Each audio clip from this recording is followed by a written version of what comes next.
Pouvez-vous vous présenter? Je suis Sonia Le Capelin, j'ai bientôt 47 ans, je suis infirmière depuis 2 ans. Neuville-Margot, 26 ans, et interne en médecine du travail. Qu'est-ce qui vous a amené à faire cette profession? C'était un rêve? Je dirais que initialement c'était pour prendre soin des autres. Est-ce que c'était un rêve? Non, c'est pas non plus un rêve qui date depuis toute petite. Quel est votre parcours scolaire ou professionnel?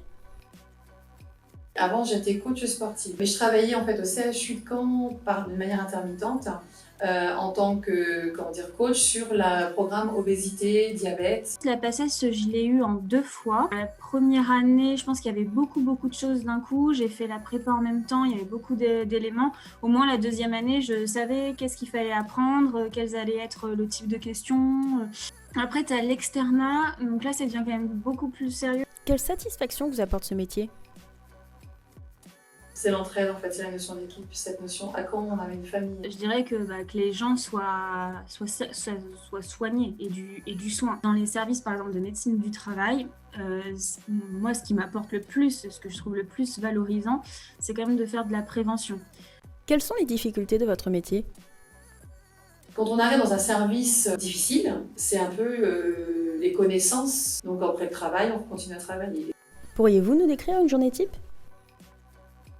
Donc nous, on fait du 7h, 20h quand on est en jour, 19h30, 20h30 quand on est en nuit. Après, donc on part sur chacun dans ses chambres. Donc en général, on a entre 1 à 2 patients. Les gros événements vont être organisés le matin. La matinée, tu fais des visites, donc les visites des patients. Tu as différents types de visites en médecine du travail. Tu as les visites d'embauche, donc qui servent à vérifier que la personne,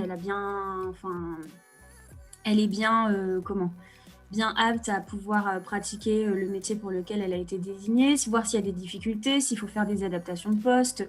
Voilà, la visite d'embauche. Tu as aussi les visites de reprise pour les personnes qui ont été en arrêt maladie pendant longtemps, les visites post-grossesse.